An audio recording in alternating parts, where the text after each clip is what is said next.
अभिवादन स्वीकार कीजिए ब्रजेश मिश्रा का। आप देख रहे हैं द डिबेट। और बहनों भाइयों, आज हम बात करेंगे उत्तर प्रदेश में भारतीय जनता पार्टी में नेतृत्व को लेकर नए संकट की। किसकी अगुवाई में उत्तर प्रदेश में भारतीय जनता पार्टी चुनाव में जाएगी, इसको लेकर कुछ गंभीर मतभेद उभर कर सामने आए हैं।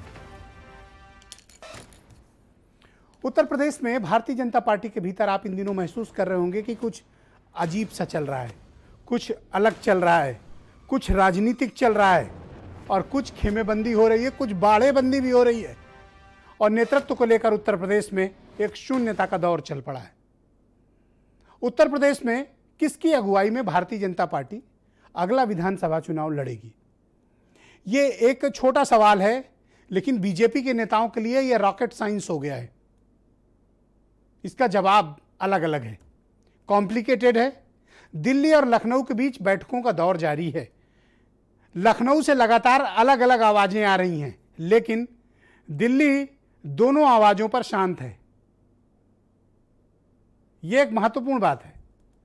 लखनऊ से दो आवाजें आईं, बल्कि यूं कह लें तीन आवाजें निकली। प्रदेश अध्यक्ष भारतीय जनता पार्टी के स्वतंत्र देव सिंह संगठन के व्यक्ति हैं, बीजेपी के लिए समर्पित आत्मा हैं।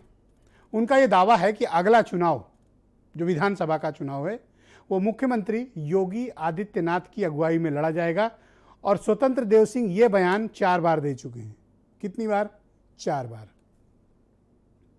मुख्यमंत्री खुद उनका खेमा ये खबर कई टीवी चैनलों पर, अखबारों में दे चुका है कि अगला चुनाव मुख्यमंत्री योगी आदित्यनाथ की अगुवाई में लड़ा जाएगा। ये दो पक्ष हो गए। अब एक बड़ा पक्ष है, केशव प्रसाद मौर्य, बीजेपी के पूर्व प्रदेश अध्यक्ष, जिनके कंधे पर बैठकर बीजेपी ने पिछला चुनाव बहुत ताकत से जीता, पिछड़ों के बड़े नेता, डिप्टी चीफ मिनिस्टर, 5 बार बयान दे चुके हैं कि किसकी अगुवाई में चुनाव होगा दिल्ली बताएगा, दिल्ली तय करेगा, केंद्रीय नेतृत्व तय करेगा। यह प्रदेश नेतृत्व का काम नहीं है तय करने का। तो 4 बार स्वतंत्र देव के बयान के बाद 5 बार केशव प्रसाद मौर्य यह बात कह चुके हैं। यानी चेहरे को लेकर इनमें दोनों में समानता क्या है? समानता इस बात की है कि एक पक्ष यह है, दूसरा पक्ष यह है, और तीसरा पक्ष है दिल्ली, जो शांत है। दिल्ली यह नहीं दिखा रहा कि वो इनके साथ है कि इनके साथ है। दिल्ली का रुख अभी स्पष्ट नहीं है, लेकिन दिल्ली ना तो इनको मना कर रहा है और दिल्ली ना तो उनको मना कर रहा है। तो बहनों भाइयों, दिल्ली किसके साथ है? यही मूल प्रश्न है। क्योंकि जिसके साथ दिल्ली, उसके साथ बीजेपी, उसके साथ केंद्रीय नेतृत्व, उसके साथ प्रदेश का नेतृत्व। ये जितना भी आप अंतर विरोध, आपस में सहमति का अभाव, ये जो कुछ भी आप महसूस कर रहे हैं, देख रहे हैं, सुन रहे हैं, ये प्रदेश के नेतृत्व की तरफ से है। संगठन के स्तर पर भी है और सरकार के स्तर पर भी है। एक डिप्टी चीफ मिनिस्टर अपने चीफ मिनिस्टर की अगुवाई में चुनाव में जाने का सार्वजनिक ऐलान नहीं करते हैं। वो कहते हैं दिल्ली बताएगा। मुख्यमंत्री का खेमा कहता है कि उन्हीं के नेतृत्व में चुनाव होगा। प्रदेश अध्यक्ष उनके साथ खड़े हैं, कह रहे हैं yes, chief minister Yogi Adityanath के ही अगुवाई में चुनाव होगा। यह अंतर विरोध है, यह पार्टी में मतभेद है। बीजेपी बहुत क्लैरिटी वाली पार्टी है। बीजेपी के भीतर जो कुछ भी होता है सामने होता है, सुस्पष्ट होता है, स्थापित होता है। बीजेपी एक संस्थागत राजनीतिक दल है। वहां इस प्रकार के मतभेद का, इस प्रकार से मोर्चेबंदी का, इस प्रकार से खेमेबंदी का, इस प्रकार से बाड़ाबंदी का कोई स्कोप नहीं है। लेकिन उसके बावजूद हो रहा है। तो अगर हो रहा है तो देयर इज समथिंग रॉन्ग। और आपको याद होगा कि पिछले महीने बीएल संतोष, बीजेपी के राष्ट्रीय महासचिव संगठन, उत्तर प्रदेश सरकार की फाइल तैयार करके लखनऊ से दिल्ली गए थे। और वो संडे को फिर आ रहे हैं और 2 दिन रहेंगे, संडे मंडे, इसी संडे को। और इसके पहले कल स्वतंत्र देव सिंह और पार्टी के संगठन महामंत्री सुनील बंसल को जो मुख्य रणनीतिकार हैं, जिनके कंधों पर यूपी के चुनाव की जिम्मेदारी है, सुनील बंसल, उनको कल दिल्ली बुलाया गया था और चर्चा है कि गृह मंत्री के आवास पर एक लंबी बैठक हुई है और उस लंबी बैठक में तमाम चीजें तय हुई और यह बैठक आधी रात तक चली है, ऐसी चर्चा है। तीसरा डेवलपमेंट, प्रभारी कोई भी रहे, प्रदेश अध्यक्ष कोई भी रहे, चेहरा भी कोई भी रहे यूपी में बीजेपी का, लेकिन चुनाव लड़ेंगे और लड़ाएंगे अमित शाह, गृह मंत्री। उनको उत्तर प्रदेश की हर सीट का आइडिया है, उत्तर प्रदेश के हर जातीय समीकरण से वो वाकिफ हैं और बात बात पर दीवार फांद जाने वाले नेताओं के मिजाज से भी वो वाकिफ हैं कि सहयोगी दलों के नेताओं की क्या फितरत है, यह भी अमित शाह को बेहतर पता है। तो इस अंतर विरोधों के बीच दिल्ली की खामोशी बहुत कुछ संकेत देती है। क्या दिल्ली यह असमंजस की स्थिति बनाए रहना चाहता है नेतृत्व को लेकर? इसका कोई लाभ है राजनीतिक तौर पर, या बीजेपी अपने वैचारिक स्तर पर सुस्पष्ट होकर उत्तर प्रदेश के चुनाव में किसी को चेहरा घोषित करेगी, या फिर मोदी जी के नाम पर चुनाव लड़ेंगे? उनके नाम पर चुनाव क्यों नहीं होगा जिन्होंने 5 साल उत्तर प्रदेश में हुकूमत की? तो जिसने 5 साल पढ़ाई की, परीक्षा वो देगा ना, स्टूडेंट बाहर से थोड़ी आएगा एग्जाम कॉपी लिखने, लोग सवाल पूछेंगे। तो सवाल इस बात का है कि भारतीय जनता पार्टी का केंद्रीय नेतृत्व दो अलग अलग दावों पर खामोश क्यों है, और यह हर 10 दिन के अंदर नेतृत्व परिवर्तन, संगठन में परिवर्तन, मंत्रिपरिषद विस्तार और तमाम तरह के कयास चलते हैं। किसका टिकट कटेगा, किस खेमे का टिकट कटेगा, किस खेमे के लोगों को टिकट मिलेगा, इस तरह की चर्चाओं के पीछे का आधार क्या है और ऐसी चर्चाएं वक्त वक्त पर होती क्यों हैं? सत्ता बहनों भाइयों दीमक की तरह होती है, संगठन में घुन लगाती है। और मैं ऐसे 10 उदाहरण दे सकता हूं कि जिनकी भी सत्ता आई उनके संगठन में दीमक लगा। बहुजन समाज पार्टी देख लीजिए, समाजवादी पार्टी देख लीजिए, और पीछे जाइए कांग्रेस देख लीजिए, राष्ट्रीय लोकदल देख लीजिए, आपके सामने उदाहरण है। बहुजन समाज पार्टी से बड़ा उदाहरण कौन होगा? समाजवादी पार्टी से बड़ा उदाहरण कौन होगा? और अब बीजेपी में भी यही स्थिति है। संगठन के कार्यकर्ताओं की बहनों भाइयों उपेक्षा, उनके साथ ज्यादती, उनके साथ मारपीट, पुलिसिया दमन, संगठन के कार्यकर्ताओं को कोई पूछने वाला नहीं है। पिछले दिनों एक वीडियो या ऑडियो एक वायरल हुआ उन्नाव का, जिसमें एक बूथ अध्यक्ष बीजेपी का किलस किलस कर अपनी बात बता रहा था एक सर्वे करने वाले को कि उसके गांव में बिजली का खंभा टूट गया आंधी से, और वो 1 महीने से सबसे कह चुका है खंभा नहीं बदला गया। पूरे गांव में उसकी बड़ी भारी बेइज्जती हुई। उसने खुद लकड़ी खरीदी और लकड़ी लगा के किसी तरह उस खंभे को खड़ा किया। तो उसकी पीड़ा यह है कि मैं तो अपना वोट दे आऊंगा, लेकिन मैं किस मुंह से दूसरों से कहूंगा कि चलो वोट करो। यह कार्यकर्ताओं की स्थिति है। उनकी गाड़ियों का चालान होता है, पुलिस उनको पिटाई करती है, दरोगा उन पर शासन करता है, संगठन के पदाधिकारियों की सरकार में कोई हैसियत नहीं है, कोई पूछने वाला नहीं है, उनके अपने व्यक्तिगत मसलों पर भी कोई मदद नहीं करता है। संगठन और सरकार में मतभेद है, मंत्रियों की सुनी नहीं जाती है, अधिकांश विधायक नाराज हैं, सांसदों को तो कोई मुंह नहीं लगाता, कोई पूछता तक नहीं। कोरोना के कुप्रबंधन, खराब कानून व्यवस्था, महंगाई, बेरोजगारी, किसानों की समस्या, ये सब कोढ़ में खाज का काम कर रही हैं। बढ़ती हुई महंगाई जवाब मांगती है बीजेपी से। ये बहुत से कारण हैं। अंतर विरोध पार्टी के भीतर ही नहीं है, जब जमीन पर उतरेंगे तो जमीन के हालात दूसरे हैं। वो 2017-2019 वाला कार्यकर्ता नहीं है। इस कार्यकर्ता ने 5 साल अपनी सत्ता में रहते हुए लाठियां खाई हैं, दरोगा जी की गालियां सुनी हैं, और मंत्री विधायक उसकी मदद नहीं कर पाए।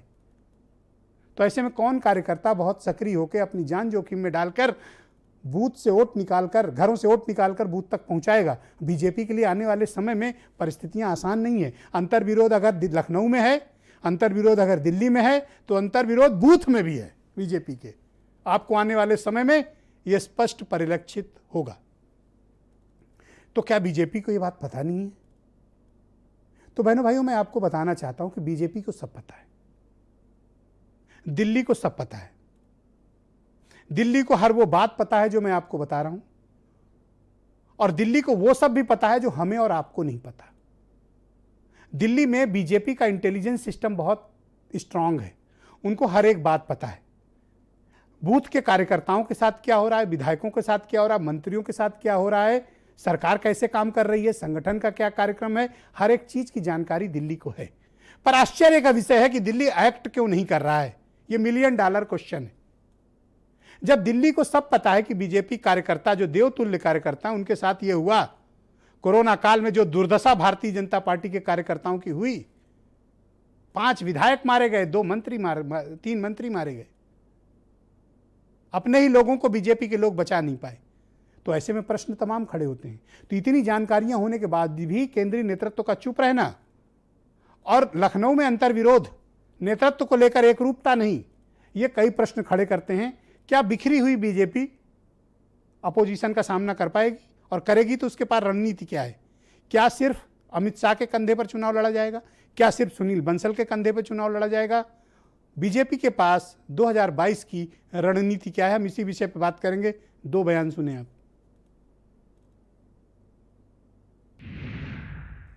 कोरोना जैसे महामारी से इस चुनौती को अवसर में बदलने का काम किया, चाहे पहला रहा हो चाहे दूसरा रहा हो, आज आगे बढ़ रहा है। गुंडागर्दी, भ्रष्टाचार, अपराध पर रोक है और उनके नेतृत्व में ही, आदरणीय योगी जी के नेतृत्व में चुनाव लड़ा जाए। मैं ये समझता हूं कि जो हमारा संगठनात्मक विषय है वह संगठन को करने दीजिए, वो मीडिया का विषय ही नहीं है। हमारी पार्टी लगातार काम करती है, और अगर विपक्ष वाले काम नहीं करते हैं, बैठे बैठे ट्विटर छाप राजनीति करते हैं, तो वह समझते हैं कि भाजपा भी वैसा करे, तो हमारे वो आदर्श नहीं है। 22 में 2017 फिर से दोहराए, 2024 में फिर 2014 और 19 की तरह ऐतिहासिक विजय प्राप्त करें। तो आज की डिबेट में बीजेपी से राघवेंद्र सिंह हैं, सुरेंद्र राजपूत कांग्रेस से हैं, केपी मलिक साहब बहुत ही जाने माने पत्रकार हैं, वैभव महेश्वरी आम आदमी पार्टी से हैं, मनोज काका समाजवादी पार्टी से, और वीरेंद्र सिंह जी हमारे स्टेट हेड। बहुत बहुत स्वागत, धन्यवाद। भाई राघवेंद्र जी, आपका बहुत स्वागत है। ये अंतर्विरोध आपकी पार्टी के भीतर क्यों है? किसके नेतृत्व में चुनाव लड़ा जाएगा, मुझे स्पष्ट करिए। क्योंकि आपकी पार्टी के 2 बड़े नेता, एक प्रदेश अध्यक्ष, वो कहते हैं कि योगी आदित्यनाथ के नेतृत्व में लड़ेंगे, और केशव प्रसाद मौर्य जो डिप्टी चीफ मिनिस्टर हैं, वो ये कहते हैं नेतृत्व कौन करेगा ये दिल्ली तय करेगा। देखिए ब्रजेश जी, भारतीय जनता पार्टी एक संगठनात्मक पार्टी है, और जो संगठन निर्णय लेता है उस आधार पर पूरा चुनाव होता है।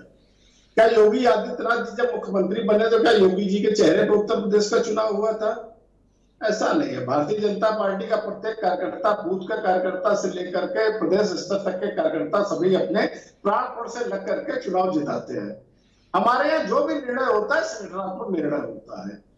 और जो जैसे आप ये बता रहे हैं, जो गतिविधियां अभी आपकी मैंने स्टोरी में सुना, आप बता रहे थे कि बी एल संतोष जी उत्तर प्रदेश फिर आएंगे, अभी हफ्ते भर पहले आए थे। तो ये हमारे यहाँ संगठन काम करने का तरीका है। हमारे यहाँ लगातार 6 महीने में इस प्रकार की बैठकें होती रहती हैं, संगठनात्मक गतिविधियां बनी रहती हैं। राष्ट्रीय कार्य समिति, प्रदेश कार्य समिति और जिले कार्य समिति लगातार 6 महीने में होती रहती है। मैं कुछ सवाल से हमारे यहाँ वार्ड से लेकर हर स्तर तक कार्यकर्ता हमेशा सक्रिय रहता है। इसके पहले कब ऐसा हुआ? प्रधान राजनीतिक दल है, समाजवादी पार्टी, बहुजन समाज पार्टी या कांग्रेस की तरीके से नहीं है। मैंने नोट कोई बड़े नेता ने फरमान जारी कर दिया, कार्यकर्ता उसका पालन करना है। एक सवाल मैं करना चाहता हूँ, नीचे तक के कार्यकर्ता की सहभागिता रहती है। हमारे यहाँ उत्तर प्रदेश का इसके पहले कब हुआ राघवेंद्र जी? दृष्टिकोण से लगातार राघवेंद्र जी, उत्तर प्रदेश में सक्रियता, हम लोग संवाद करें आपस में, आप बोले जा रहे हैं, ऐसा नहीं, एक संवाद कर लें हम। आप, मेरा पहला विषय है, आपके पहले ऐसा कब हुआ?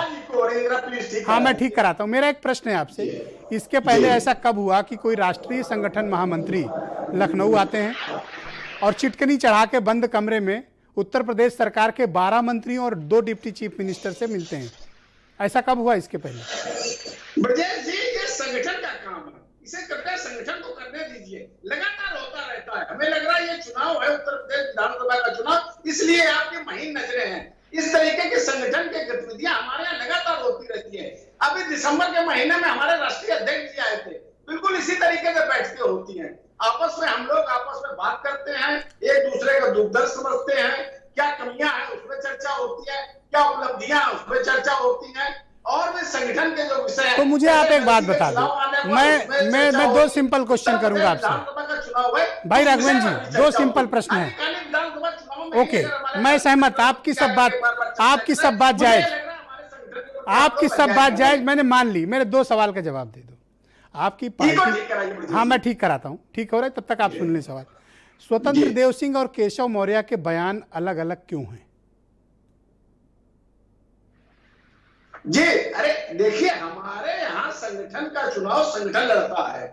चेहरा देखिए कोई भी हो सकता है, लेकिन उसके मूल में अगर हम जाते हैं, भारतीय जनता पार्टी की जिला इकाई, वार्ड इकाई, प्रदेश इकाई सभी प्राण से लगते हैं, तो हमारे यहाँ जो संगठन का चुनाव होता है। अच्छा, एक सवाल का जवाब, आप ये बात घुमा रहे हो मेरी। मैं फिर कह रहा हूं कि आप स्वतंत्र देव सिंह और केशव मौर्य के बयान का अंतर क्यों है? इस प्रकार से निर्णय नहीं होते जैसे अन्य राजनीतिक दलों में होते हैं। अरे भाई, इसलिए हमारे यहाँ सवाल तो सुन लो आप, करने के लिए आज आप सवाल ले नहीं रहे हो एक्चुअली। बंद कमरों में बैठकें भी होती हैं, संगठन की और सरकार की वार्ताएं भी होती हैं। मैं आपकी सब बात मानने को तैयार हूं, मैं आपकी सब बात मानने को तैयार हूं। धैर्य से आज आप मेरे सवाल नहीं ले रहे हो, आज जवाब लंबा खींच के मामले को डाइवर्ट कर रहे हो। आप सवाल ले लो। दो बड़े नेता हैं, अगर एक मिनट सुन लें आप मेरी बात। अगर ये दोनों मैं ठीक करा रहा हूं, उसको ठीक हो रहा है, थोड़ा टाइम लगेगा, आप सुन लें। अगर ये दोनों एक बयान दे दें, मैं डिबेट नहीं करूंगा। दूसरा प्रश्न, अगर दिल्ली ये कह दे किसके नेतृत्व में चुनाव होगा, मैं आपसे वायदा करता हूं कि मैं ये डिबेट बंद कर दूंगा। दिल्ली से एक बयान दिला दीजिए। देखिए, मैं बार-बार ब्रजेश जी कह रहा हूं, उत्तर प्रदेश विधानसभा का चुनाव माननीय स्वतंत्र देव सिंह के नेतृत्व में होने जा रहा है। अब तीसरा नाम ले आए लो। चलो, मैं तो दो पे ही डिबेट कर रहा था, हमारे भाई राघवेंद्र सिंह तीसरा नाम लेकर आ गए। थैंक यू सो मच, आपने डिबेट को एक नया कंटेंट दिया। से लेकर मंडल स्तर तक जिले की सहभागिता रहती है जी।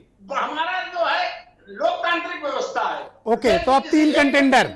अगर हमें कहने के लिए आप कहेंगे ओके, तो कठिनाई होगी। हमारे यहाँ बहुत बड़ा परिवार है। अगर यही प्रस्ताव समाजवादी पार्टी, बहुजन समाज पार्टी सुन तो लो आप, तो वो एक वाक्य में कह देते। अरे आपके यहाँ खुद सिर फुटौल हो रही है, आप कहाँ समाजवादी चक्कर में हो?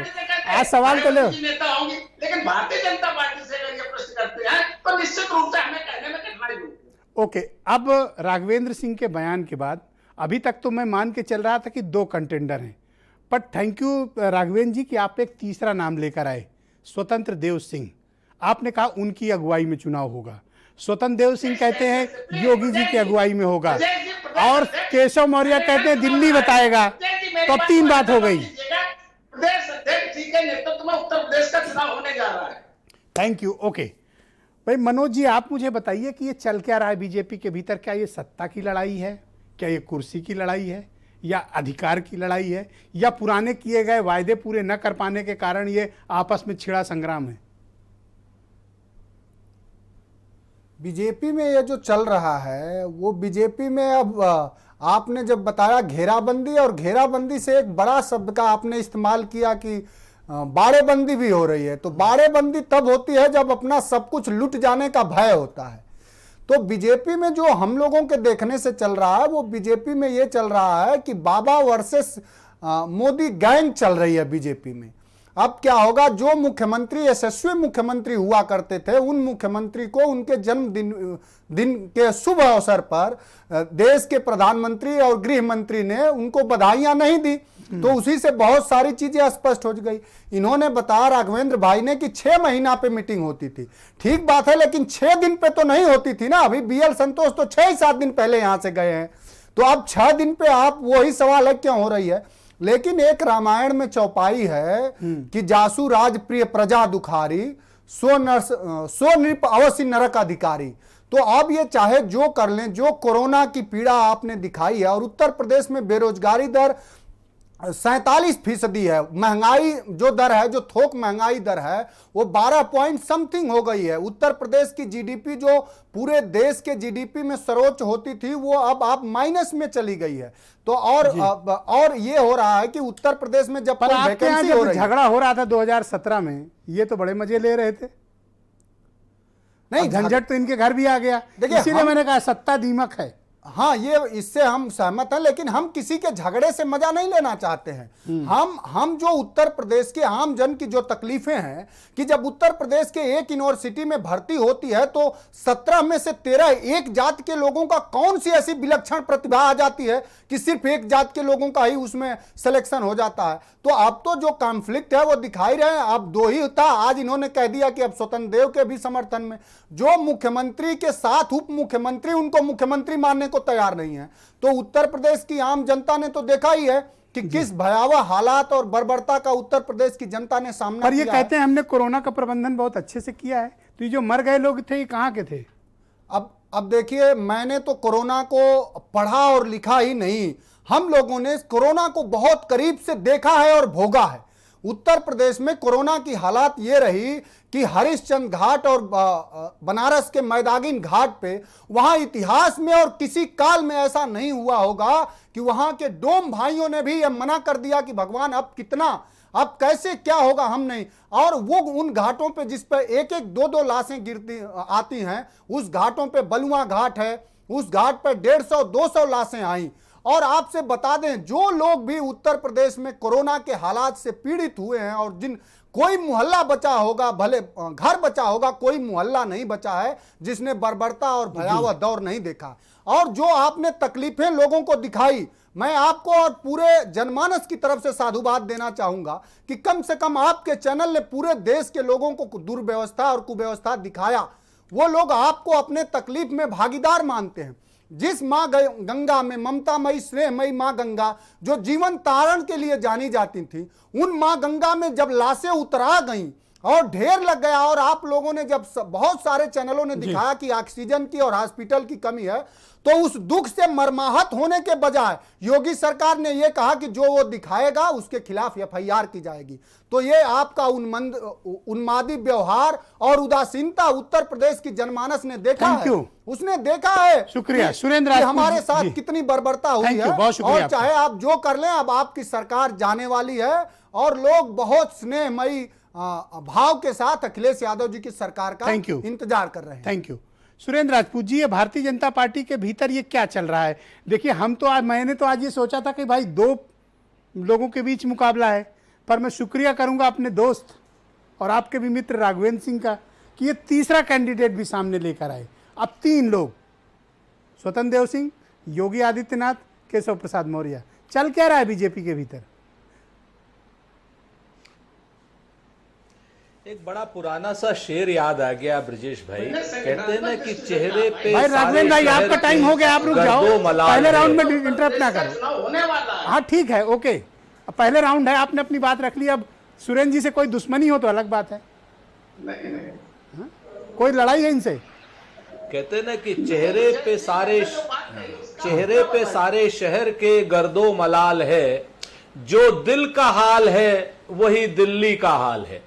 मेरी आवाज मुझे वापस आ रही है? हाँ, मैं ठीक करा रहा हूँ, आप प्लीज कंटिन्यू। तो ये आज की डेट में चेहरे को आप भाजपा कर लीजिए कि भाजपा के सारे चेहरे पे गर्दो मलाल है, जो लखनऊ का हाल है वही दिल्ली का हाल है। आज की डेट में ये पावर प्लेइंग है। जिस दिन ये सरकार बनी थी ब्रजेश जी, उस दिन आपको याद होगा, हमारी और आपकी चर्चा हुई थी, आपने भी माना था कि लखनऊ को दिल्ली का पीएमओ चलाएगा, और लखनऊ को दिल्ली का पीएमओ चलाएगा, लखनऊ का सीएमओ चलाएगा। झगड़ा इस बात का है। और रही बात दिल्ली, तो जितने चाहे मुख्यमंत्री के कैंडिडेट खड़ा कर सकता है। अभी आपने केशव मौर्य जी को, आपने स्वतंत्र देव सिंह जी को राघवेंद्र जी ने कर दिया, योगी आदित्यनाथ जी को। अभी हम तो एक चीज और बता दे रहे हैं कि हमने अभी जितिन प्रसाद जी को भेजा है, एक मुख्यमंत्री पद के प्रत्याशी, वो भी तो हो सकते हैं, बड़े ब्राह्मण नेता हैं, भाजपा के पास ब्राह्मणों की बहुत कमी है, एक चौथा नाम और जोड़ लीजिए आप। सच बात यह है कि आज की डेट में पूरी की पूरी भारतीय जनता पार्टी विचार शून्य हो चुकी है, संज्ञा शून्य हो चुकी है और संवेदन शून्य हो चुकी है। ये आज इस कोरोना काल में, इस महंगाई में, जहां 100 रुपए से ऊपर डीजल और पेट्रोल हो गया हो, ये अपने मुख्यमंत्रियों को तय करने की खाली इंतजार कर रहे हैं। ये जनता की लड़ाई नहीं लड़ रहे। ये लोग ना महंगाई से लड़ रहे हैं, ना ये लोग बेरोजगारी से लड़ रहे हैं। आपको कारण क्या लगता है केशव मौर्य चुनौती क्यों दे रहे हैं?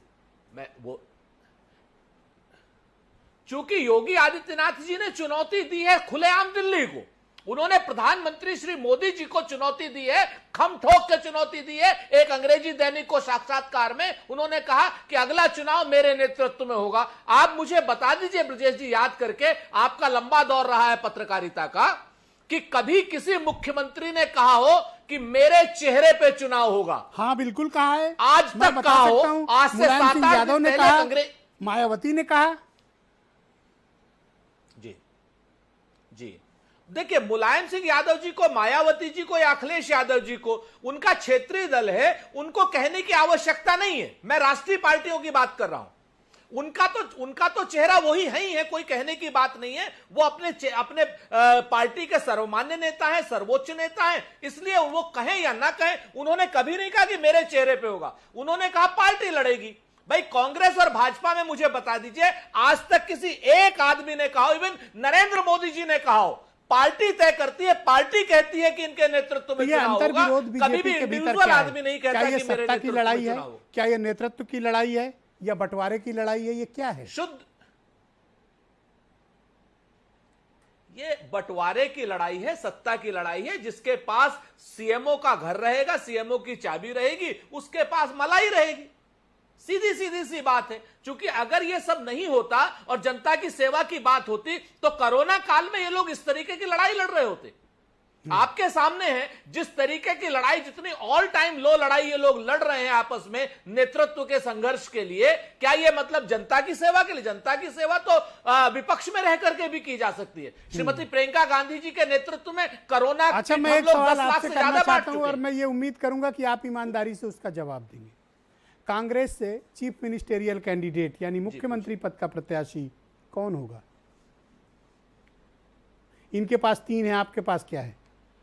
देखिए, मैं आपको बहुत, हम आपको, हमारे पास कई हैं, अभी हमारे पास कोई फैसला नहीं हुआ है। श्रीमती प्रियंका गांधी जी के सशक्त नेतृत्व में हम जनता में जा रहे हैं और जनता में ही जाएंगे। तो क्या उत्तर प्रदेश के दर्शकों को यह जानने का अधिकार है कि Priyanka Gandhi chief ministerial candidate हैं? आप दावा करते हैं? प्रियंका गांधी जी हमारी सबसे सशक्त नेता है और उन्हीं के नेतृत्व में हम चुनाव लड़ेंगे। अजय कुमार लल्लू जी प्रदेश अध्यक्ष एक लाइन में ये बात कहने में आपको क्या संकोच है सुरेंद्र जी? आप तो शब्दों से खेलना भी जानते हैं। आप बता दीजिए कि एक लाइन में कहने में क्या प्रॉब्लम है कि Priyanka Gandhi chief ministerial candidate होंगी? प्रियंका गांधी जी हमारी सर्वोच्च सशक्त नेतृत्व है। चूंकि अभी पार्टी ने डिसाइड, ये काम तो हाईकमान का है। हाईकमान जैसे ही कहेगा हम आपसे कहेंगे। तो यही बात तो केशव मौर्य कह रहे हैं, तो आप उनके ऊपर उंगली उठा रहे हैं। उससे पहले कहने यही का बात तो केशव मौर्य कह रहे हैं और आप उनके ऊपर 4 उंगली उठा रहे हैं। केशव मौर्य ने क्या गलत कहा है? बिल्कुल, बहुत सही बात आपने, बिल्कुल सही कहा। केशव मौर्य ने तो सही कहा, लेकिन क्या योगी आदित्यनाथ जी ने सही कहा?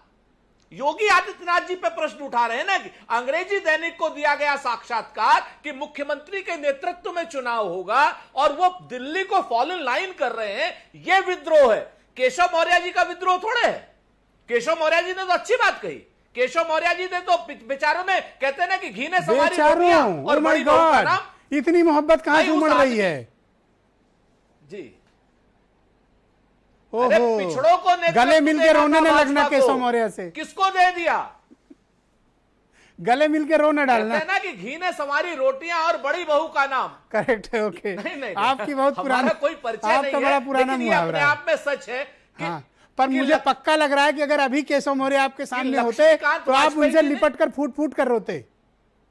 जी धन्यवाद। वैभव महेश्वरी उनसे कोई वो नहीं है, वो अच्छे नेता हैं। धन्यवाद। और उनको जो है प्रदेश में लोग जानते हैं, संगठन में उन्होंने काम किया है। ओहो, आपका सर्टिफिकेट उन्हें नहीं चाहिए और केशव मौर्य ने आपका सर्टिफिकेट भारतीय जनता पार्टी को मजबूत। Thank you. ओके, वैभव महेश्वरी मेरे साथ मौजूद हैं, आम आदमी पार्टी के मुख्य प्रवक्ता हैं। वैभव जी, स्वागत आपका। ही बीजेपी के भीतर क्या चल रहा है? मैं डिबेट करने आया था तो मेरे जहन में 2 नाम चल रहे थे। मैं शुक्रिया करूंगा अपने दोस्त राघवेंद्र सिंह का, उन्होंने मुझे तीसरा नाम भी दे दिया। बहुत अच्छी बात है, आपको आपकी डिबेट में एक नया मुख्यमंत्री का प्रत्याशी संभावित मिला।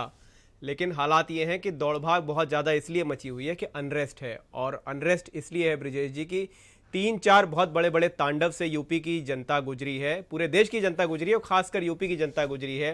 ये जो नोटबंदी, जीएसटी और इसके बाद जो यूपी की इकोनॉमी तबाह हुई और इसके बाद जो भी कोरोना काल में यहाँ पर लाशों का ढेर लगा और लोगों का के अंदर समाज में जो भारी डिप्रेशन है, आपने तो महीनों महीनों लगातार एक से एक ऐसी मार्मिक स्टोरीज चलाई हैं। जाहिर सी बात है ये कोई मात्र कोई ऊपर वाले का करम नहीं था जो इसकी वजह से इतनी बर्बादी हुई है। जो जाने गई और जो इतनी बर्बादी हुई, इसमें सरकार का जो मिसमैनेजमेंट था वो बहुत बड़ा था और इस वजह से ये अच्छी खासी जो एस्टैब्लिश्ड पार्टी थी, इसने अपनी ज़मीन को खोया। और ज़मीन को खोया इसलिए कि जो एक इंजन तो जो है, जो दो इंजन की बात करते हैं ना, तो एक इंजन तो दूसरे प्रदेश में सरकार बनाने की जुगाड़ में लगे हुए थे, दूसरे वाले इंजन को समझ में नहीं आ रहा था, वो मुकदमे कराने में लगे हुए थे। तो दोनों इंजन आपस में, और जनता का काम क्या था, दोनों इंजनों में तेल भरवाना है, दोनों इंजनों की मेंटेनेंस दिखनी है, दोनों इंजनों में खर्चे करने हैं। तो पब्लिक तो इंजनों को संभालने में लगी थी, इंजन जो है अपने अपने काम में लगे थे, एक दूसरे को खींच रहे थे। गाड़ी जो है वो बिना इंजन के हो गई थी और गाड़ी का कोई पालनहार नहीं बचा था। तो इस वजह से इतनी, किस बात पे, कुर्सी को लेकर लड़ाई है या फिर केंद्रीय नेतृत्व तो ऐसा चाहता है, ये है क्या, चल क्या रहा है इनके भीतर? अब तो ये लग रहा है कि जो हालात हैं आज की तारीख में, अगर चुनाव करा लीजिए तो जमानतें जो जब्त होंगी तो ठीकरा किसके सिर पे फोड़ा जाए। अब तो ये देखा जा रहा है कि किसका सिर इस्तेमाल किया जाए कि उसके सिर पर ये ठीकरा फोड़ा जाए। तो आप ये कहना चाहते हो बकरा खोजा जा रहा है? बकरा खोजा जा रहा है, एग्जैक्टली आपने वो शब्द मेरे को, मैं कहना नहीं चाह रहा था लेकिन आपने वो शब्द दिया है कि बकरा खोजा जा रहा है कि किसके सिर पर ये बांधा जाए। देखिए जीतते हैं तो हमेशा हमारे गांव मोदी में जी, गगरी फोड़ना कहते हैं। जब भी जीतते हैं तो मोदी जी जीतते हैं, लेकिन जब हारता है तो फिर वो खोजा जाता है कि किसको। ये दिल्ली में इन्होंने मनोज तिवारी जी को किया, फलाने में किसी और को कर दिया, बंगाल में इन्होंने नाम नहीं बताया, किसी और को कर दिया। तो यही माहौल है, इससे ज्यादा कोई। धन्यवाद वैभव जी। केपी मलिक साहब दैनिक भास्कर के पॉलिटिकल एडिटर हैं और उत्तर प्रदेश की राजनीति में बड़ी गहरी दिलचस्पी और रुचि रखते हैं। मलिक साहब बहुत शुक्रिया आपका। ये क्या चल रहा है बीजेपी के भीतर कि लखनऊ से 2-2 दावे किए जा रहे हैं, बल्कि 3-3 दावे किए जा रहे हैं और केंद्रीय नेतृत्व तो तीनों दावों पर खामोश है। सामान्य तौर पर बीजेपी की ये परंपरा नहीं है। बीजेपी अमूमन बड़ी सुस्पष्ट पार्टी है अपने मुद्दों को लेकर और नेता को लेकर, लेकिन पहली बार मैं ऐसा महसूस कर रहा हूं कि दिल्ली शांत है इस मसले पे। देखिए ब्रजेश जी, दिल्ली शांत नहीं है, दिल्ली में बहुत कुछ चल रहा है, लेकिन वो आप लोगों तक और हम तक नहीं पहुंच पा रहा है, उत्तर प्रदेश की जनता तक नहीं पहुंच पा रहा है। और जिस प्रकार से उत्तर प्रदेश में सियासी हलचल है उसकी बानगी आप पिछले 10 दिन से देख रहे हैं और मैं इसको दुर्भाग्यपूर्ण मानता हूं। मैं दुर्भाग्यपूर्ण इसलिए मानता हूं कि इतनी बड़ी त्रासदी को हम झेल रहे हैं, अभी वो त्रासदी गई नहीं है, जिसकी तीसरी आहट हो सकता है कभी भी आ जाए। उस पर सरकारों को विचार विमर्श करना चाहिए था, ताबड़तोड़ बैठ के और मीटिंगें करनी चाहिए थी। उसको किनारे पे रख के, चाहे सेंट्रल गवर्नमेंट हो चाहे प्रदेश सरकार हो, सियासी बैठकें हो रही हैं, सियासी चर्चाएं हो रही हैं, कौन मुख्यमंत्री बनेगा, कौन अध्यक्ष बनेगा, किन किन के टिकट कटेंगे, उस पर चर्चाएं हो रही हैं। तो एक तो बात यह है कि मैं इसको दुर्भाग्यपूर्ण मानता हूं। दूसरी बात यह है कि जिस प्रकार आपने त्रासदी सबसे ज़्यादा देखी है उत्तर प्रदेश में, उससे कहीं ना कहीं भारतीय जनता पार्टी का, चाहे वो शीर्ष नेतृत्व हो और चाहे प्रदेश नेतृत्व हो, दोनों में कहीं ना कहीं बौखलाहट है और उनको लगता है कि हमें इसका बड़ा नुकसान हो सकता है। उसके कई सारे एंगल आपने देखे हैं, चाहे वो जातीय एंगल हो, चाहे ये पीछे महामारी का एंगल रहा हो, चाहे प्रदेश में बेरोजगारी रही हो, कोरोना का कुप्रबंधन रहा हो। तो ये सारे जो फैक्टर हुए हैं उससे कहीं ना कहीं जो है शीर्ष नेतृत्व चिंतित है और उसको लगता है नहीं, समस्याएं अपनी जगह हैं, उत्तर प्रदेश पर में नेतृत्व को लेकर यह असमंजसता क्यों है? जी, नेतृत्व को लेकर असमंजस है। केशव मौर्य, योगी आदित्यनाथ या फिर स्वतंत्र देव सिंह? देखिए इसमें आप 3 नाम आपके पास आ गए हैं। एक तो इसी प्रोग्राम में नाम आपके पास आया है, आपके लिए अच्छा है चर्चा बढ़ाने के लिए। चौथा नाम एक और आप इसमें कर सकते हैं जो केंद्र ने भेजा है, अरविंद शर्मा जी को आप भूल रहे हैं, उनको भी जोड़ लिया कीजिए। ठीक है, जोड़ लिया। आपकी पैरवी पे मैंने उनका नाम जोड़ लिया। हाँ, और ये आने वाले चुनाव के दौरान हो सकता है 2-4 नाम और आ जाएं। दूसरा, जिस प्रकार से भारतीय जनता पार्टी के प्रवक्ता ने कहा कि जो प्रदेश अध्यक्ष हैं स्वतंत्र देव जी, उनके जो है सरपरस्ती में चुनाव लड़ा जाएगा। आपने देखा है कि जिनकी सरपरस्ती में चुनाव लड़ा जाता है, पिछला इलेक्शन जो है वाजपेयी जी की सरपरस्ती में लड़ा गया था, उनका क्या हाल हुआ। उसके बाद जो है मौर्य जी के सरपरस्ती में लड़ा गया था, उनका क्या हुआ। तो ये एक अलग बात है, लेकिन भारतीय जनता पार्टी में कहीं ना कहीं बौखलाहट है और दोनों में शीर्ष नेतृत्व अच्छा, जिसके नेतृत्व में लड़ा जाता है उसको लखनऊ बदर कर दिया जाता है, वो क्वारंटाइन हो जाता है जाके। जी करेक्ट जी जी बिल्कुल। वो तो आप देख रहे हैं वाजपेयी जी की हालत किस प्रकार की है, वो आपके सामने, वो किसी से छुपी नहीं है। और उनको उनके जख्मों पे नमक छिड़कने के लिए उनका नाम भी चलता है बीच बीच में। हर महीने आप उनको बता दीजिए राज्यपाल किस चीज बनाया के लिए जाता है चलता सोशल मीडिया पे चिढ़ाने के लिए उन्हें। जी जी जी जी वीरेंद्र सिंह जी आ गए हैं डिबेट में। वीरेंद्र जी बहुत स्वागत आपका। ये नेतृत्व को लेकर बीजेपी में बड़ा असमंजस है। एक बार स्लिप ऑफ टंग हो सकता है, 2 बार हो सकता है, लेकिन जितनी बार स्वतंत्र देव ये कहते हैं कि योगी आदित्यनाथ के नेतृत्व में चुनाव लड़ा जाएगा, उतनी बार केशव मौर्य किसी न किसी टेलीविजन चैनल पे आके ये बात कहते हैं कि नेतृत्व किसका होगा, चेहरा किसका होगा, ये दिल्ली बताएगा। देखिए, मतभेद तो है, क्योंकि सरकार जो चली है 4.5 साल, इसमें बीजेपी के कार्यकर्ताओं नेताओं की सुनी नहीं गई है। उन्होंने बड़ा दर्द झेला, पीड़ा झेली, और ख़ास तौर से जब ये कोरोना काल आया तो ना तो वो अपने परिजनों को ऑक्सीजन दिला पाए, ना बेड दिला पाए। और 2017 के बाद अगर आप नज़र डालें तो बीजेपी नुकसान में रही है। काफ़ी चुनाव भी हारी, लोकसभा में 2019 में वो 10 सीटें ज़्यादा हारी अगर आप 2014 की तुलना में देखें, और उसके बाद पंचायत चुनाव में उसका वोट बैंक ही खिसक गया। ये चीज़ें दर्शाती हैं कि सरकार में जो अफसरों की तानाशाही चल रही थी उसकी वजह से कार्यकर्ता अब निराश हो गया है, और वो वोट बैंक को बढ़ाने और सहेजने के बजाय उसने उसको अपने हाल पर छोड़ दिया, और बीजेपी का शटर धड़ाम हो रहा है। तो अब ये केंद्रीय नेतृत्व जो बैठा है सब जानता है। आप कहते हैं ये जो नेता होते हैं इनका चील और गिद्ध मानो आप, इनकी दृष्टि बहुत पैनी होती है। अब ये चोंच कब मारेंगे ये देखना है, क्योंकि लगाए तो हैं ये, और ये बार बार भेज रहे हैं। तो ये साफ है कि खतरा अभी टला नहीं है। ये बात लोग इस बात को जान लें, क्योंकि अभी केंद्रीय मंत्रिमंडल का विस्तार होना है और तब तक बहुत सारे समीकरण बदलेंगे। उत्तर प्रदेश में जो बयानबाजी चली 2 बड़े नेताओं के बीच, तो केशव मौर्य एक बड़े नेता रहे बीजेपी के, उस दौर से नेता हैं जब बीजेपी बहुत कम संख्या में थी विधानसभा में। जब वो प्रदेश अध्यक्ष बने तो पार्टी बम्पर जीती, और उसके बाद वो डिप्टी सीएम, उनका एक प्रोफाइल बढ़ा है। आज उनका बयान पार्टी की जो लीडरशिप जितना उन्होंने नीति जानी है उस हिसाब से है।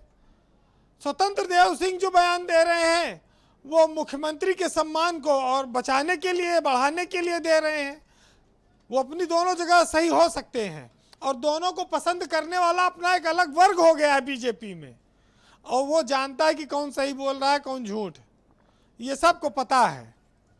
अच्छा, ये बात देखिए हर आदमी मानेगा कि अब 6 महीना चुनाव का बचा है, ये रेवड़ी बांटना शुरू किए हैं।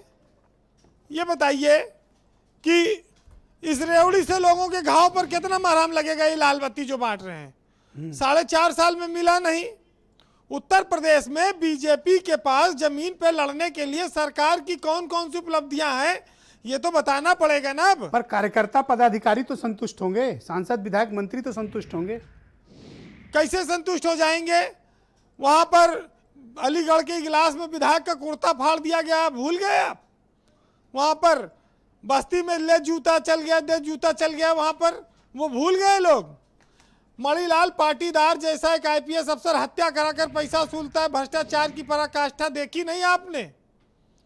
तमाम सारे मामले ऐसे हैं उत्तर प्रदेश में जो सरकार ये बतावे कि उसने कितने एक्सप्रेसवे बनवा दिए, उसने कितने लोगों को नौकरी दे दी, रोजगार दे दिया, कितने लोगों के उसने महिलाओं को, बच्चों को स्कूल खोल दिए, कितनी बिल्डिंगें बनवा दी, अस्पताल खुलवा दिए। ये भी सब तो विकास में ही आता है ना, उपलब्धि में। अब इन सबको भी आप छोड़ दीजिए किनारे, गुटबाजी नहीं है तो ये बताइए ये अपने गठबंधन के साथियों को क्यों नहीं मचा पाए, मना पाए? सरकार में थे संगठन असहाय हो गया जब ओम प्रकाश राजभर छोड़कर गए। बेबस था, रोकना चाहता था, नहीं रोक पाया, देखता रहा सरकार की जिद के आगे। अनुप्रिया पटेल, संजय निषाद, ये तो सब दिल्ली में बता ही चुके हैं। तो वो जब कोई खुशी नहीं है तो ये कैसी सरकार चल रही है? तो बीजेपी के कार्यकर्ताओं की क्यों नहीं सुनी जा रही? क्या प्रॉब्लम है? सरकार उनकी उपेक्षा क्यों कर रही है? भाई इतनी मेहनत की है कार्यकर्ताओं ने, लाठियां खाई हैं, अपनी सरकार में भी वो मार खा रहे हैं। देखिए, जब समाजवादी पार्टी में चाचा और भतीजा के बीच झगड़ा चल रहा था तब ये बहुत ताली बजाते थे भाजपा वाले। अब इनके अपने घर में 1 महीना से खुसुर पुसुर चल रहा है। कुंडी खड़का के दरवाजे से भाग जाते हैं, छुप जाते हैं, बोलेंगे नहीं कुछ। दूसरे को बहुत मजा लिया, अपनी बारी आई तो चुप मार के बैठे हैं। भाई ये जो है कुंडी किस लिए खड़खड़ाई जा रही है इस समय? अरे कुंडी, आपने सुना नहीं गाना वो? तो भाई मंत्री आते हैं, मंत्री जाते हैं, मुख्यमंत्री जाते हैं, बड़े बड़े लोगों से मिलते हैं, देश के शीर्ष सारे नेताओं से मिलते हैं मुख्यमंत्री। तो मुख्यमंत्री को एक बयान भी जारी करना चाहिए प्रेस से कि हमारी देश के, आप सोशल मीडिया पर उनके खूब सारे बयान आते हैं, पीएम का आभार है, लेकिन वो बात कहना चाहिए, सवाल हो और लोग जवाब दे दें, बात खत्म हो जाए। कोई ब्रीफिंग नहीं हुई मीडिया में। देखिए, आज जो लोग बैठे हैं शीर्ष पर, आज सत्ता में बीजेपी पहली बार तो आई नहीं, इससे पहले भी आई है, लेकिन क्यों लोगों को लगता है कि बीजेपी में सवाल पूछना सरकार में अपने आप में गलती कर देना है? लोग डर क्यों रहे हैं? क्यों चर्चाएं चलती हैं? नेतृत्व, एक साहित्यकार ने लिखा है कि नेतृत्व करने का मतलब लोगों को सही राह दिखाना है, उन पर राज करना नहीं है। ये बात बहुत साफ शब्दों में लिखी गई है। लेकिन देखिए, जब जो लोग सत्ता में आ जाते हैं, ताकत में होते हैं, वो ये कहते हैं कि जो पेड़ शर्तें नहीं मानेगा वो कट जाएगा जी, और जो गमलों में रहने की अपनी हद जानेगा वो फैलता जाएगा, पनप जाएगा। तो यहाँ सियासत में कुछ ऐसा चलन बन गया है। तो भाई सत्ता तो परमानेंट है नहीं। जितना बीजेपी से लोग उम्मीद लगाए थे वो पूरी नहीं हुई। चाहे आप रोजगार ले लीजिए, और ये जो कोरोना आया तो लोगों को अस्पताल तक तो मिला नहीं। भ्रष्टाचार पर इन्होंने कहा था प्रहार करेंगे। इतना सरकार 4.5 साल चली, कोई घोटाला कहते हुआ नहीं। तो अगर घोटाला नहीं हुआ तो प्रदेश में आर्थिक तंगी क्यों है? वो पैसा जो बचा, जो पिछली सरकारें घोटाले में खा जाती थी, आपने सब बचाया तो प्रदेश में कुछ फैक्ट्री उद्योग भी और लगते, लोगों को दिखता। ये सब चीजें भी तो आनी चाहिए। जी जी बीरेन जी। चलिए, जो लोग बैठे रहते हैं सत्ता में शीर्ष पर, मंत्री मुख्यमंत्री, वो सोचते हैं हम कभी जाएंगे नहीं। अधिकारी बहुत काम बिगाड़ देते हैं। योगी सरकार में भी अधिकारियों ने बहुत काम बिगाड़ दिया। कार्यकर्ता और संगठन पूरी तरह उपेक्षित हो गया। अगर संगठन में मजबूत शिल्पी ना होते, बीजेपी एक राष्ट्रीय पार्टी ना होती, तो सरकार तो चलती 5 साल, लेकिन संगठन बिखर जाता, कमजोर हो जाता। अब ये जो लोग थामे रहे, चाहे सुनील बंसल हो, चाहे केंद्रीय नेतृत्व हो, ये उनकी अपनी कौशल है, कला है। लेकिन जो लोग व्यवस्था में बैठे हो परमानेंट नहीं है। एक साहित्यकार ने लिखा है कि शोहरत की बुलंदी भी पल भर का तमाशा है, और जिस साग पे बैठे हो टूट भी सकती है। तो ये साग परमानेंट नहीं है। हाँ। अच्छा, दूसरी एक ब्रजेश जी, एक बड़ी अच्छी लाइनें हैं जो आदमी के जीवन को सबक देती हैं, वो पढ़ के मैं ख़त्म करूँगा। कि एक बंदे ने पूछा कि ज़िंदगी क्या है, तो दूसरे बंदे ने खूबसूरत जवाब दिया कि न सुख ज़िंदगी, न दुख ज़िंदगी, और न गम ज़िंदगी, न खुशी ज़िंदगी, बस अपने अपने कर्मों का हिसाब है ज़िंदगी। वाह, बेहतरीन। बहुत बहुत शुक्रिया वीरेन जी, आपने करारा जवाब दिया सुरेंद्र राजपूत को। उम्मीद है कि वो आपको अपने शेर व शायरी से ही जवाब देंगे। धन्यवाद।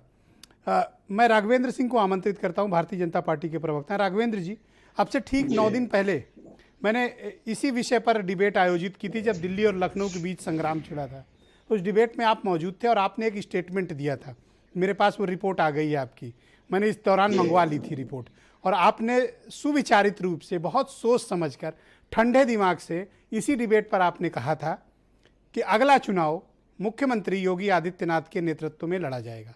आज आपका बयान बदला हुआ है और आप कह रहे हैं कि स्वतंत्र देव सिंह की अध्यक्षता में चुनाव लड़ा जाएगा। आपके दो बयान 9 दिन में आप क्यों बदल गए? कोई दबाव है आपके ऊपर, या आपको पार्टी लाइन चेंज करने के लिए कहा गया है कि आप अपनी लाइन बदल लें?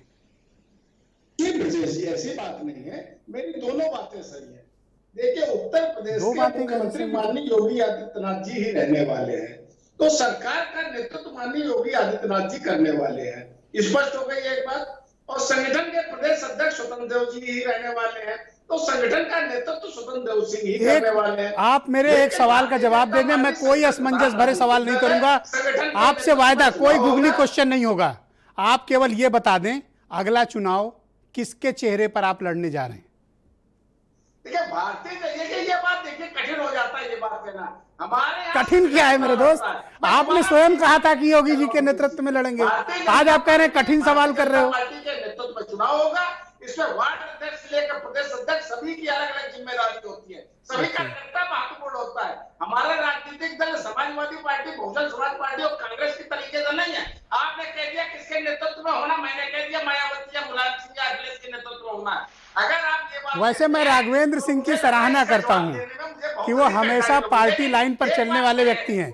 मैं आपकी तारीफ कर रहा हूं, आप अपनी तारीफ तो ले लीजिए। और भारतीय जनता पार्टी, अरे मैं आपकी प्रशंसा कर रहा हूं। संगठनात्मक दृष्टिकोण से माननीय स्वतंत्र देव सिंह के नेतृत्व ओके, में चुनाव होगा, नोटेड, सरकार में माननीय योगी आदित्यनाथ मुख्यमंत्री नोटेड।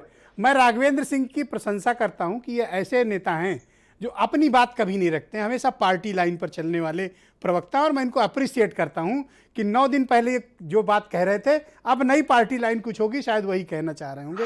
बहुत शुक्रिया आपका। ओके, मनोज काका मुझे ज्वाइन कर चुके हैं। मनोज जी, आप मुझे बताइए, 9 दिन में इन्हीं राघवेंद्र सिंह जी का बयान बदल गया है, क्या पार्टी लाइन बदल गई है? राघवेंद्र सिंह का जो बयान बदला है, कमोबेश जो प्रवक्ता का बयान होता है, लगभग पार्टी के भी वही बयान माने जाते हैं। तो राघवेंद्र सिंह का जो चरित्र दोहरा है, वही चरित्र इनके पार्टी का दोयम चरित्र है, और वही दोहरा चरित्र इनके मुख्यमंत्री और प्रधानमंत्री का है।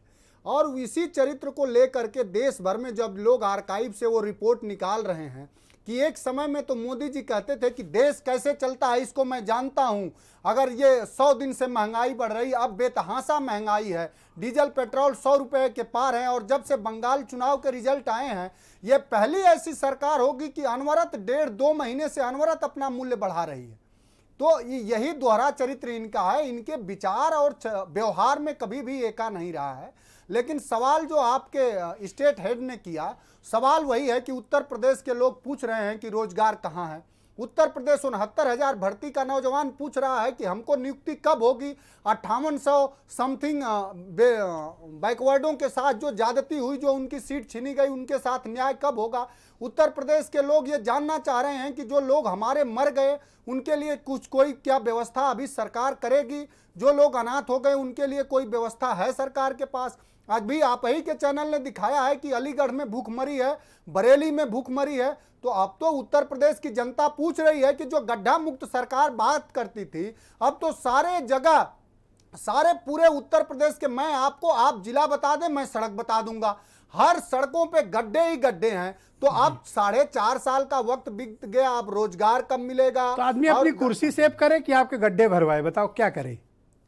अब मैंने आपको पहले ही कहा कि अब चाहे ये जो करें, चाहे जिस तरह का ये प्रबंधन करें, बीजेपी की तत्कालिक तकलीफ यही है और शीर्ष नेतृत्व की कि उत्तर प्रदेश तो अब इनके हाथ से गया।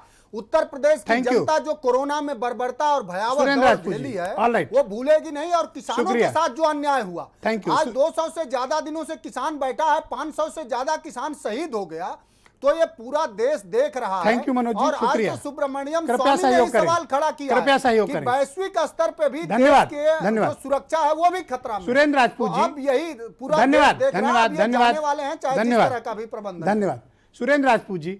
9 दिन में मेरे भाई का बयान बदल गया, राघवेंद्र जी का, आपके भी मित्र हैं, इन्होंने 9 दिन में अपने स्टेटमेंट चेंज कर लिया।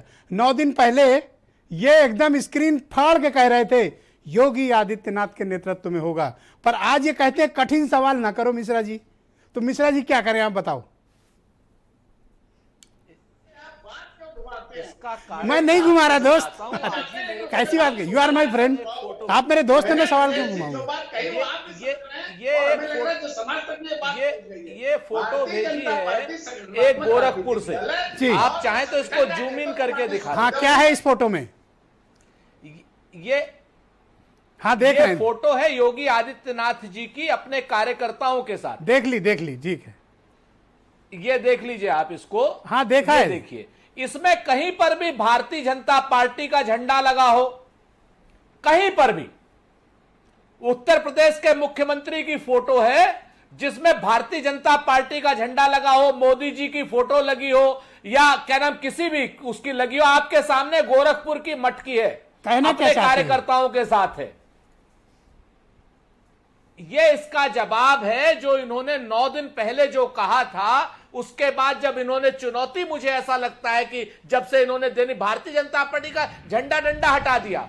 अभी आपने शेर की बात कही थी, तो इसी शेर के माध्यम से कह रहा हूं कि समंदर ये तेरी खामोशी कुछ और कहती है, मगर साहिल पे टूटी कश्तियां कुछ और कहती हैं। और मेरी आंखों ने देखे इस शहर के कई मंजर, मगर अखबार की सुर्खियां कुछ और कहती हैं।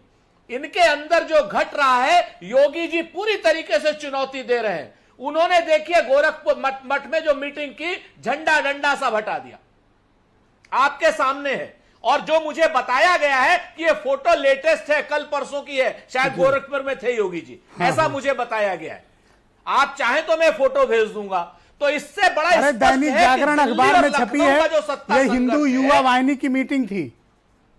जी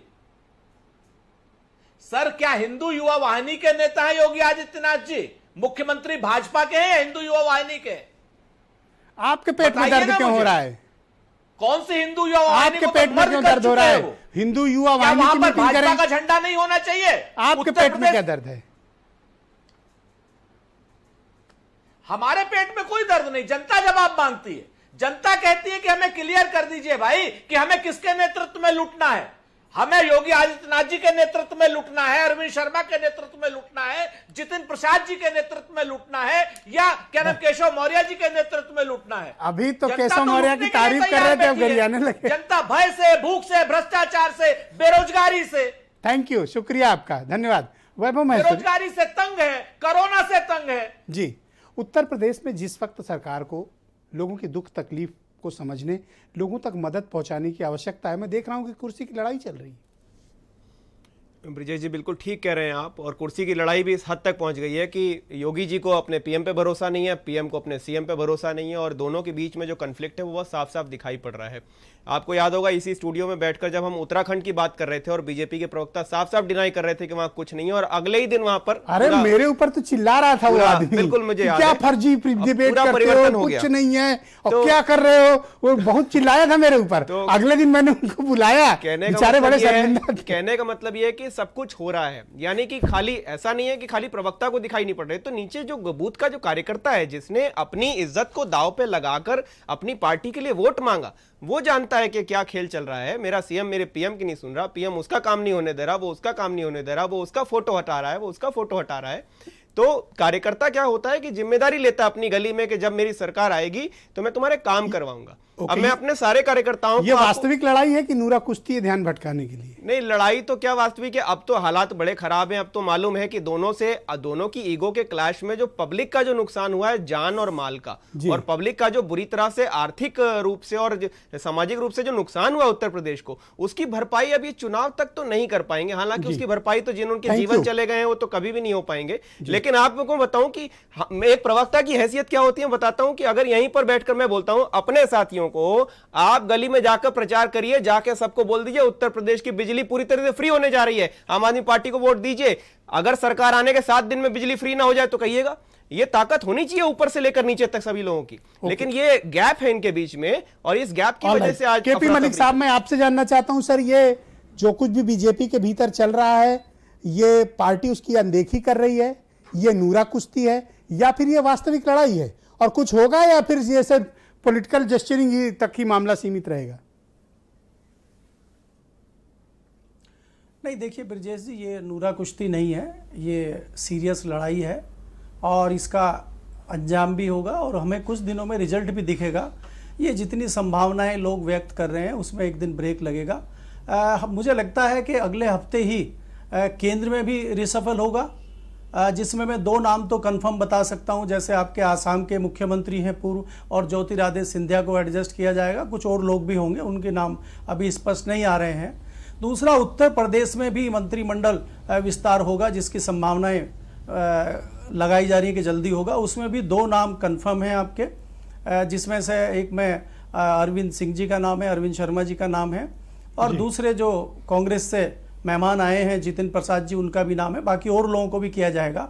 ब्रजेश जी, यहाँ देखने वाली बात यह है कि भारतीय जनता पार्टी के जो विधायक हैं, कार्यकर्ता हैं या वरिष्ठ पदाधिकारी उत्तर प्रदेश में हैं, उनमें बड़े संशय में हैं। कई हमें फ़ोन करते हैं कई नेता, उनको दिक्कत ये हो गई है अगर वो कहीं योगी जी का नाम लेते हैं तो केंद्र नेतृत्व नाराज ना हो जाए, अगर वो केंद्र के बारे में कोई बात कर लेते हैं तो योगी जी नाराज ना हो जाए। तो ये जो खेमा बन गया है, इससे बड़ी दुविधा में लोग हैं।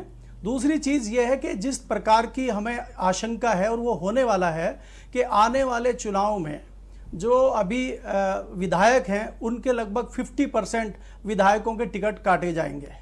तो सारे विधायक कहीं ना कहीं डरे हुए हैं, वो किसका दरवाजा खटखड़ाए। डरे हुए तो इसलिए भी हैं, आपने ठीक बात कही। उनको कई विधायकों को लगता है कि अगर इस खेमे में गए तो वो वाला खेमा कटवाएगा, और अगर उस खेमे में गए तो ये खेमा कटवाएगा। वो जाए कहाँ? कटना ही है उन विचारों को। जी जी, एक तो 4.5 साल गरीब लोग कटे, उनको कटना ही है, और अगर अब टिकट के लिए भी कटेंगे जी, तो उसमें क्या होगा, इसका कहीं ना कहीं धरातल पे भारतीय जनता पार्टी को नुकसान होगा। इस तरह के लोगों का जो 5 साल विधायक रहे या किसी पद पर रहे, उनका एकाएक टिकट कटेगा तो नाराजगी जाहिर होगी। बहुत बहुत धन्यवाद और आपका, कहीं ना कहीं धन्यवाद। अगला 10 सेकंड मैं जी। राघवेंद्र जी को देना चाहूंगा। मुख्यमंत्री का चेहरा कौन होगा राघवेंद्र जी? अंतिम सवाल। देखिए, भारतीय जनता पार्टी जो संगठनात्मक राजनीतिक दल है, उसमें जो सार्वजनिक रूप से तय होता है वही होता है। मैंने 3 बार इसी चेहरा पहले कह चुके हैं। इसमें जो है, जो संगठन जो तय करेगा वही मुख्यमंत्री का चेहरा होगा। संगठन जो तय करेगा सुनील बंसल ने भी बहुत तरह की लीड की है उत्तर प्रदेश में, पर इन्होंने बंसल और योगी 6 बार सवाल किया, एक बार भी ये सिटिंग चीफ मिनिस्टर का नाम नहीं ले रहे। बहुत बहुत धन्यवाद। मैं आप सबका आभार प्रकट करता हूँ। बहुत बहुत शुक्रिया। समय समाप्त हो चुका है डिबेट का। बहुत बहुत शुक्रिया। और बहनों भाइयों, आप सबका भी बहुत बहुत धन्यवाद इस कार्यक्रम को देखने के लिए। नमस्कार।